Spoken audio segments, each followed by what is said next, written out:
Monsieur le Premier ministre, chef du gouvernement, Monsieur le Président du Sénat, Monsieur le Président de l'Assemblée nationale, mes chers collaborateurs, Monsieur le Président du Conseil supérieur des affaires islamiques, distingués membres du Conseil supérieur des affaires islamiques, respectés Mufti du Tchad et imam de la grande mosquée Roi Faisal, chers frères oulémas.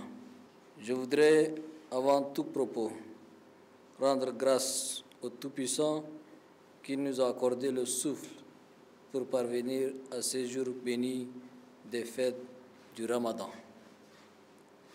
Il me plaît de vous exprimer toute ma gratitude pour le mot fort et aimable et le vœu chaleureux que vous avez formulé à mon endroit, à l'endroit de ma famille, ainsi que pour les prières faites pour notre cher et beau pays.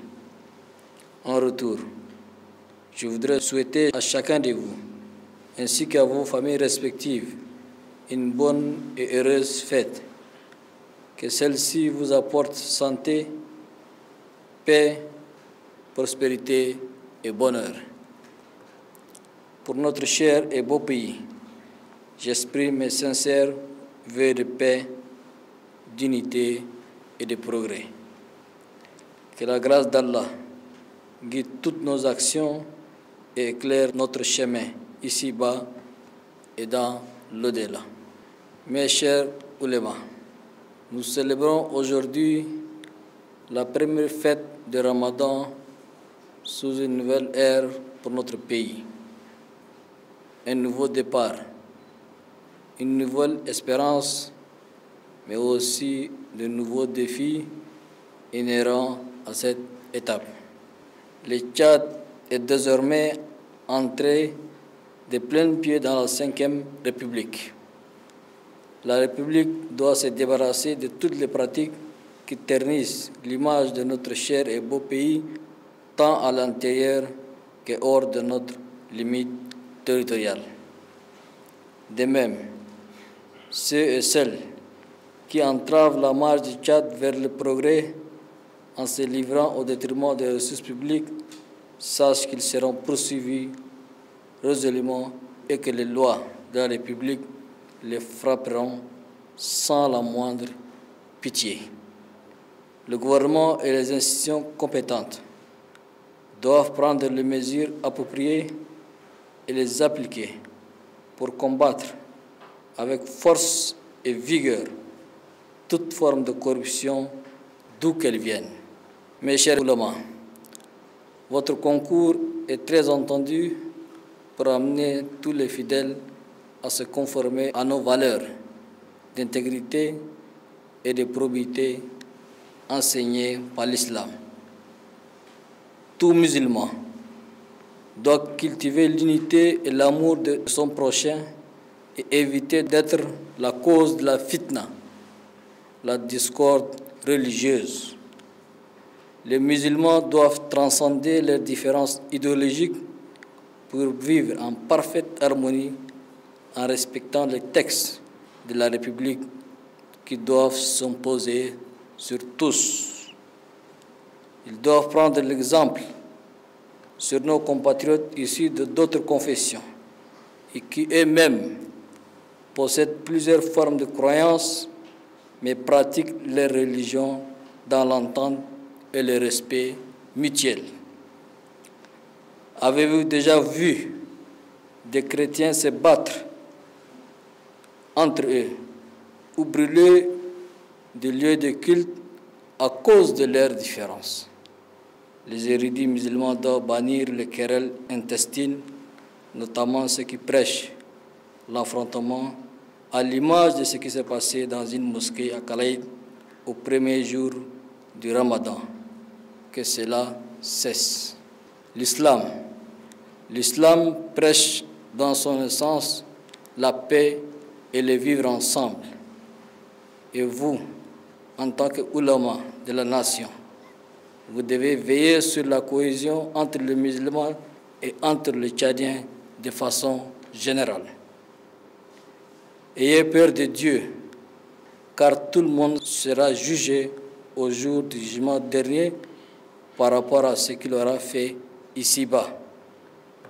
Surat al-Baqarah, verset 281, je cite, « Et craignez le jour où vous serez ramenés vers Allah. Alors chaque âme sera pleinement rétribuée de ce qu'elle aura acquis et il ne sera point lésé. » Fin de citation. La dépravation demeure et amère une réalité dans notre pays. Le constat qui saute à l'œil nu est que ceux qui volent à main armée, violent et pillent les ressources sont des personnes égarées et dépourvues d'éducation morale et religieuse. L'islam, comme toutes les religions, interdit ces pratiques malsaines et contraires à la morale et à la foi. En votre qualité de leader religieux, vous avez à la fois l'obligation morale et le devoir civique de vous investir pour que chacun vive dans la dignité et à la sueur de son front dans une république stable où règne la concorde nationale. Chers dignitaires religieux, l'islam est relevé, parachevé et choisi comme en témoigne ce qui suit. Surat al-Maïda, verset 3. Aujourd'hui, j'ai parachevé pour vous votre religion et accompli sur vous mon bienfait et j'agrée l'islam comme religion pour vous. Les ulémas que vous êtes, vous devez vous armer de courage et de persévérance pour poursuivre et parfaire cette importante mission de sensibilisation en exhortant les fidèles à l'éthique, à la piété, à l'intégrité et au patriotisme. Partout et à tout temps, vous devez appeler les Tchadiens à l'unité, à la paix et au vivre ensemble dans le respect des lois de la République. Œuvrons ensemble pour que les fils et les filles du Tchad vivent en parfaite symbiose, se donnent les mains pour avancer et construire un Tchad meilleur. Aussi, il est important les vertus du pardon. Nous devons savoir pardonner et nous faire pardonner un jour béni qui est aussi un jour de pardon. Je profite de cette bénie journée pour pardonner et demander en retour votre pardon. Il ne peut y avoir un meilleur avenir sans le pardon, l'unité et la tolérance. À cet égard, je continue à tendre ma main à ceux de mes compatriotes qui souhaitent la saisir pour que nous puissions ensemble, sans aucune exclusion, construire notre cher et beau pays. Le pardon, le dialogue et l'inclusion restent pour moi une boussole qui doit guider notre chemin de refondation de notre pays qui a tant souffert de maux qui n'ont fait que retarder son essor alors qu'il dispose d'énormes potentialités. Mes chers frères érudits, je voudrais saisir cette tribune pour féliciter nos forces de défense et de sécurité pour les efforts déployés pour garantir la sécurité des citoyens et défendre l'intégrité nationale. Grâce à leurs sacrifices, notre pays demeure un lieu de paix dans un océan de plus en plus troublé.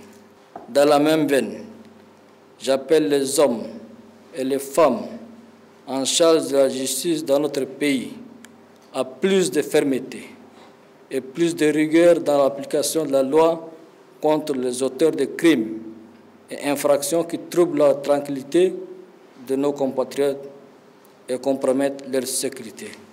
Nul ne doit être au-dessus de la loi. À l'échelle internationale, j'exprime notre solidarité et notre compassion envers les nations sœurs et les pays frères qui abordent cette fête dans les guerres et les crises sociales et humanitaires. Je souhaite à l'ensemble de la Oumma Islamia à travers le monde me veut le meilleur. Avant de finir mes propos, je tiens à relever l'importance cardinale de ne pas baisser la garde et de poursuivre le travail de sensibilisation des citoyens sur les dangers qui entourent notre pays, notamment le terrorisme et l'insécurité qui découlent des pays voisins en guerre. La vigilance doit être de mise partout pour mettre en échec toute tentative de cruauté et de barbarie sur le territoire tchadien. Bonne et heureuse fête à tous. Que Dieu vous bénisse. Que Dieu bénisse le Tchad. Je vous remercie.